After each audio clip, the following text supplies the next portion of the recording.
Best talk tayo ng mga kapuso, kauban si attorney Resi Rizada. Resi! Thanks, Arjo! Maimbutag mga kapuso, welcome to Biztalk. Karabuntaga atong makauban ang belter babe ng The Clash ug usa sa mga dapat natong atangan sa GMA setting nga Legal Wives. Walay lain pa ako din si kapusong Mel Kaluwag. Maimbutag Mel Balin and welcome back sa At Home with GMA Regional TV. How are you doing these days? Okay lang po, syempre madaming time na mag-practice at mag-practice ng mga kanta saka ng mga lines po. Aba, iba din ang pag-umpisa mo sa 2021. How was your celebration naman ng New Year? Syempre po masayang-masaya kasi kasama ko yung family ko na nag-celebrate ng New Year. Ako. Pero habang patuloy pa rin tayo nagka-quarantine, Mel, ano yung ginawa mo naman all this time? Kasama ko po yung XOXO, hindi po kami talaga nagpatalo sa quarantine. Talagang nagtrabaho pa rin po kami kahit na work from home lang. Yun. Aba, parang matindi din ang pasabog siguro ng XOXO this year.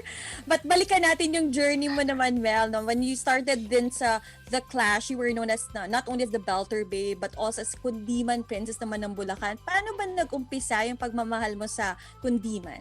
Nung high school po ako, actually elementary po eh. Ayoko po talaga ng mga kundiman kasi syempre po elementary, bata pa ako. Kaya ang mga gusto ko talaga mga kanta is mga modern songs. E napilitan po ako dahil sa teacher ko. Pero ngayon po, mula nung nag-high school po ako, kasi lagi na rin po talaga akong napapakanta ng mga kundiman. Eh, maganda naman po talaga yung mga kundiman songs. Kaya minahal ko na rin po ang pagkanta ng mga kundiman. Aba, saan ka ba nagmana ng pagkahilig sa pagkanta or yung galing mo sa pagkanta? Yung mama ko po kasi mahilig siya sa kanta. Hindi lang mahilig sa kanya yung kanta. Pero yung tatay ko po, siya po talaga yung nagtuturo sa akin and kumakanta rin po siya ng kahit konti lang. Pero hindi po siya sumasali ng mga contest. Sa kanya po talaga binuhos yung pagsali ng mga contest.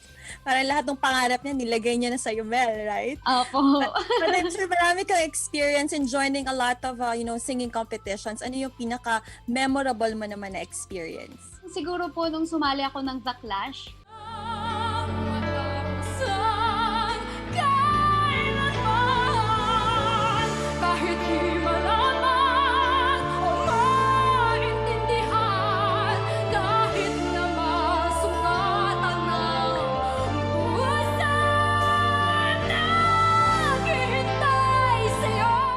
kakaiba po talaga yung naranasan po namin doon. Siyempre, wala pa pong quarantine. Araw-araw nandun po kami from day one talagang nag-workshop po talaga kami. And siyempre, nakabuo po talaga kami ng friendship and yun po yung hindi ko talaga makakalimutan. And for this year naman, 2021, ano ang favorite song na kinakanta mo? Baka pwede naman kaming humirit ng a few lines of your song. Ito po yung song ko for 2021. I can make it through the rain. I can stand up once again on my own. And I know that I'm strong enough to mend.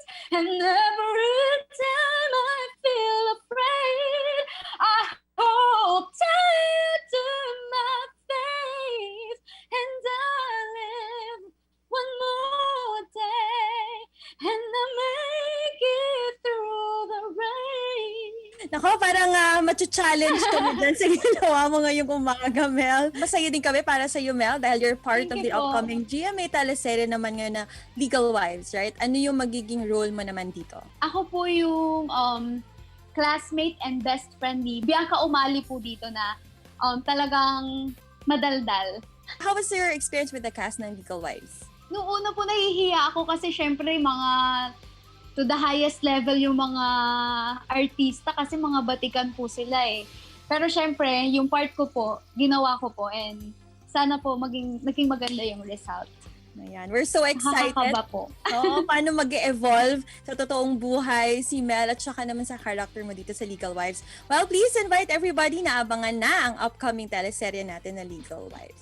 Hello po mga kapuso, sana abangan po ninyo ang upcoming drama series ng GMA7, ang Legal Wives. Makakasama ko po dyan si Bianca Umali, Dennis Trillo, Alice Dixon, and syempre mas marami pa pong iba talaga na mga batikan po. Kaya sana abangan po at tutukan po ninyo yan. Yan. At nandyan din si Mel Kaluwag, right? Thank you very much, Yes! Mel! Thank you. It po. was so fun talking to you. Thank you very much. Thank you po. And that was Kapusong Mel Kaluwag. Tutok lang mo mga kapuso, kay mo balik pa ang At Home with GMA Regional TV. Kini ang At Home with GMA Regional TV.